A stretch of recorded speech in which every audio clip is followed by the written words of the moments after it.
Hello everyone, welcome back to my channel. এখন বাজে এই 1:45 মতো, আর আমরা একটু রেস্ট করে এখন যাচ্ছি লাঞ্চ করতে। আমরা ওই দাদাবৌদি হোটেলেই যাচ্ছি, ডেফিনেটলি বেঙ্গলি খাবার দাবার পাওয়া যাবে ওখানে। চলো যাওয়া যাক। এটা আমাদের হোটেলটা, এখান থেকে জাস্ট উল্টো দিকে এলেই হচ্ছে এই রাস্তাটা, এই সিংহদার রাস্তাটা। এখান থেকে নামলে সোজা গেলেই দাদাবৌদি। চলে এসেছি দাদাবৌদি হোটেলে আর বসে পড়েছি আমরা সিটে। খাবারও অর্ডার হয়ে গেছে, চলো এবার খাওয়া দাওয়া শুরু করি।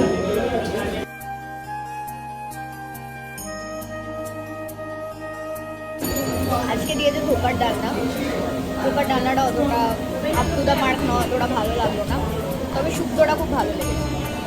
লাঞ্চ সেরে হোটেলে ফিরলাম আর এখন 4:30 বেজে গেছে। গঙ্গা আরতি দেখতে যাওয়ার জন্য রেডি হয়ে গেছি। দুপুরে লাঞ্চ করে এসে একটু রেস্ট করলাম, তারপর গঙ্গা আরতি দেখতে যাওয়ার জন্য একদম রেডি সবাই। আর আমি এই কুর্তিটাই পরে নিয়েছি, সেম প্লাজো দিয়ে। রাস্তায় বেরিয়েই চোখে পড়লো এমন একটা মজার দৃশ্য। এই বাঁদরগুলো কেমন ইলেকট্রিক তারগুলোকে পার্সোনাল রোপওয়ে বানিয়ে এক বিল্ডিং থেকে অন্য বিল্ডিংয়ে যাচ্ছে দেখো শুধু। পৌঁছে গেছি হরকিপৌরি ঘাটে। আমাদের টাইমিং একদম ঠিকঠাক ছিল আর এখানে তাই নিজেদের মতো জায়গা খুঁজে বসেও পড়েছি। চলো এবার বরং মন দিয়ে গঙ্গা মায়ের আরাধনা করি।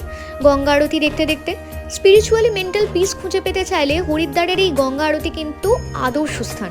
পরিবেশটা এতটা আধ্যাত্মিক হয়ে যায় যে মন থেকে কিছুক্ষণের জন্য হলেও সব স্ট্রেস ফ্রি হয়ে যায়।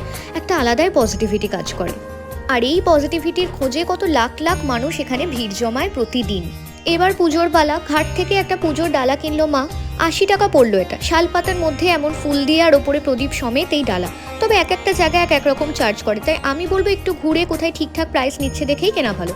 ঘাটে অনেক পুরোহিত থাকেন। মা আর বড় মাসির জন্য এখানে ইনি পুজো দিয়ে দিলেন। এনাকে নিজের সামর্থ্য মতো যেটুকু ইচ্ছা দক্ষিণা দিয়ে দিতে হয়। মা প্রদীপ ভাসিয়ে দিল গঙ্গায়, আমাদের প্রত্যেকের মঙ্গল কামনা করে। আমাদের আরতি দেখা কমপ্লিট। এখন যাব চা খেতে, একটু মার্কেটিং করতে, একটু খাওয়া দাওয়া করবো, ঘুরবো। তো এই হচ্ছে হরকিপৌরি ঘাট। শুধু ভিড়টা দেখো, সবাই বলছে আজকে নাকি 60,000 লোক হয়েছে। আজকের ওয়েদারটাও কিন্তু ভীষণ ভালো, হালকা হাওয়া দিচ্ছে, তবে ঠান্ডা লাগছে না। চলে এসেছি চায়ের দোকানে, তবে আজ কিন্তু চা খাবো না, আজ খাবো হরিদ্বারের স্পেশাল কুলহদ দুধ। প্রথম দিন থেকে এটার উপর আমার নজর ছিল। দুধটাকে বড় কড়াইতে জমিয়ে এমন ঘন বানায়, তারপর কড়াই থেকে ঘন দুধ নিয়ে এভাবে দুটো ঘটিতে ঝাঁকিয়ে ঝাঁকিয়ে শেষে আরও ভারী ঘন বানিয়ে ওপর থেকে ভারী দুধের শটটা মাটির ভাঁড়ে দিলেই রেডি কুলহদ দুধ। উফ, দেখেই লোভ লাগছে। আর এটা মাত্র 40 টাকায়। কুলহার দুধ নিয়ে নিয়েছি, দেখতেই পাচ্ছ। এর চলো ট্রাই করি।